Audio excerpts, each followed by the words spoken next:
The silver screen presenting Spider-Man Brand New Day। Doctor strange के उस जादू के बाद पूरी दुनिया पीटर पार्कर को भूल चुकी है। अब किसी को भी उसकी असली पहचान याद नहीं है। करीब 4 साल बीत चुके हैं। इस दौरान पीटर गुमनाम रहकर न्यूयॉर्क की रक्षा करता रहता है। लोग स्पाइडरमैन को शहर का सबसे बड़ा हीरो मानते हैं, लेकिन अपनी निजी जिंदगी में पीटर सबसे दूरी बनाकर अकेले रहना सीख चुका है। एक दिन अचानक शहर में एक सैन्य टैंक बेकाबू होकर तबाही मचाने लगता है। स्पाइडरमैन उसे रोकने की कोशिश करता है और उसका पीछा करते करते DODC की बिल्डिंग तक पहुंच जाता है। वहां उसे पता चलता है कि टैंक चलाने वाला इंसान अपनी मर्जी से काम नहीं कर रहा था। किसी रहस्यमयी टेलीपैथ ने उसके दिमाग पर कब्जा कर लिया था। सबसे खतरनाक बात यह थी कि वो टेलीपैथ अपनी चेतना एक इंसान से दूसरे इंसान में भेज सकता था, इसलिए उसे पकड़ पाना लगभग नामुमकिन था। इस अफरा तफरी का फायदा उठाकर मैक गार्गन नाम का खतरनाक अपराधी भी जेल से भाग निकलता है, जिसे स्पाइडरमैन पहले गिरफ्तार कर चुका था। सच्चाई जानने के लिए पीटर येलेना बेलोवा से मिलता है।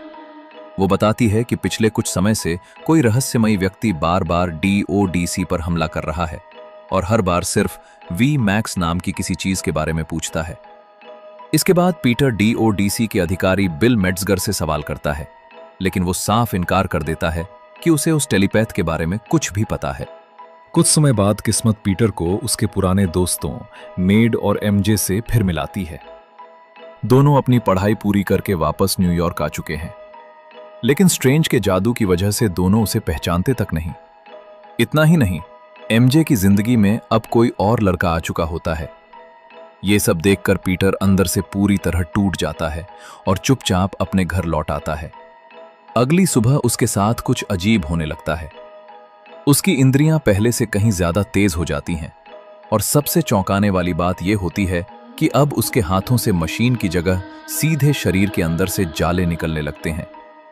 इसी बीच उसे पता चलता है कि मैक गार्गन फिर से DODC में घुसने की कोशिश कर रहा है। पीटर उसे रोकने पहुंचता है, लेकिन इस बार गार्गन भी उसी रहस्यमयी टेलीपैथ के नियंत्रण में होता है। लड़ाई के दौरान गार्गन लगातार पीटर को उकसाता रहता है, जिससे पीटर अपना आपा खो बैठता है और उसे इतनी बेरहमी से पीटता है कि वह बेहोश हो जाता है। पीटर समझ जाता है कि उसके अंदर कोई नया बदलाव शुरू हो चुका है। अपनी बढ़ती शक्तियों को काबू में रखने के लिए वह ब्रूस बैनर से सलाह लेता है। बैनर उसे अपने हल्क रूप को नियंत्रित करने वाले इनहिबिटर डिवाइस के बारे में बताता है। उसी तकनीक से प्रेरित होकर पीटर अपने लिए भी एक ऐसा उपकरण तैयार करता है जो उसकी नई शक्तियों को सीमित रख सके। साथ ही वह एक दूसरा डिवाइस भी बनाना शुरू कर देता है, जिसका उद्देश्य उस रहस्यमयी टेलीपैथ की मानसिक शक्तियों को रोकना होता है। लेकिन इससे पहले कि वह अपना काम पूरा कर पाता, वह टेलीपैथ सीधे उसके घर पहुंच जाती है।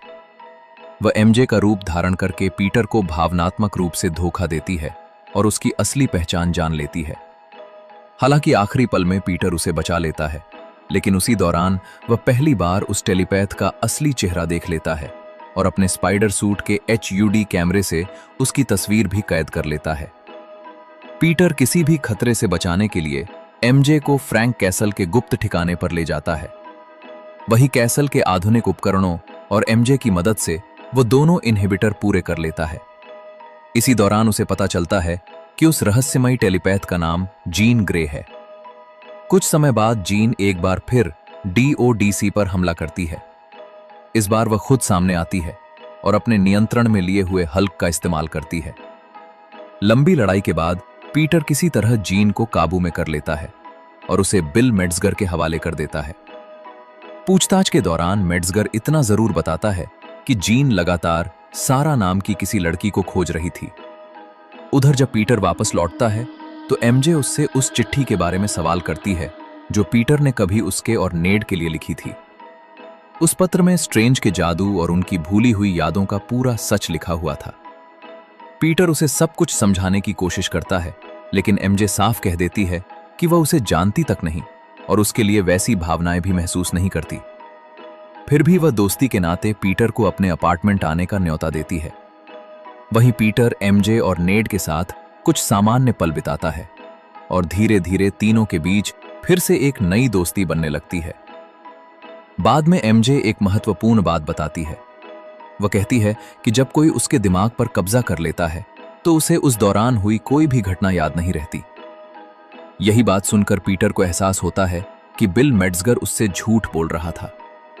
वह तुरंत येलेना से संपर्क करता है। डीओडीसी की गुप्त फाइलों की जांच करने पर पता चलता है कि सारा जीन ग्रे की सगी बहन थी, जिसे डीओडीसी ने कई साल पहले अगवा कर लिया था।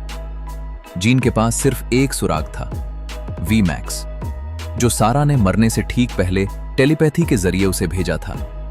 लेकिन मेट्जगर खुद भी इसका मतलब नहीं समझ पाया और लगातार जीन के दिमाग पर खतरनाक प्रयोग करता रहा। आखिरकार जीन को समझ आता है कि वीमैक्स उसकी कैद वाली कोठरी के ऊपर लगे एयर वेंट पर लिखा हुआ था।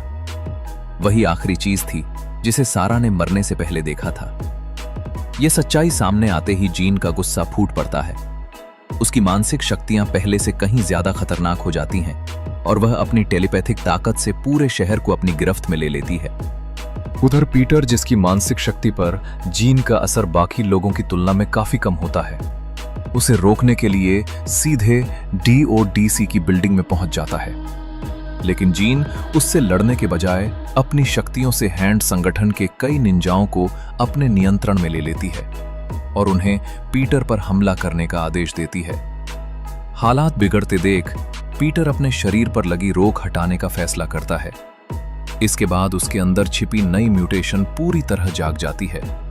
उसकी ताकत, रफ्तार और फुर्ती कई गुना बढ़ जाती है और अब उसके शरीर से सीधे ऑर्गेनिक जाले भी निकलने लगते हैं। लड़ाई के बीच पीटर एक अलग रास्ता अपनाता है। वो जीन को अपने दिमाग के अंदर झांकने देता है। वहां जीन पीटर की आंटी में की यादें देखती है, जिसने हमेशा उसे उसकी असली पहचान के साथ स्वीकार किया था और बिना किसी शर्त के उससे प्यार किया था। इन यादों को देखकर जीन का गुस्सा कुछ शांत होने लगता है। तभी बाहर से कैसल उसे स्नाइपर राइफल से मारने की कोशिश करता है, लेकिन पीटर खुद उसके सामने आ जाता है और गोली अपने ऊपर ले लेता है। वो बुरी तरह घायल होकर मौत के बेहद करीब पहुंच जाता है। जब पीटर की आंख खुलती है तो वह अस्पताल में होता है। वहां कैसल उसे बताता है कि गंभीर हालत के बावजूद जीन ने अपनी शक्तियों से उसकी जान बचा ली थी। इस घटना के बाद जीन अपराध बोध से भर जाती है और बिना किसी को बताए शहर छोड़ देती है। दूसरी तरफ डीओडीसी की गतिविधियों की जांच शुरू हो जाती है।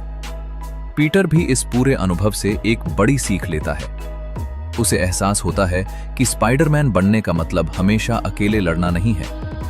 आखिर में जब उसकी मुलाकात फिर से नेड से होती है तो इस बार वो खुद आगे बढ़कर उससे अपना परिचय देता है। पोस्ट क्रेडिट सीन में नेड का बनाया हुआ स्पाइडी ट्रैकर अचानक एक हैरान कर देने वाला संकेत दिखाता है।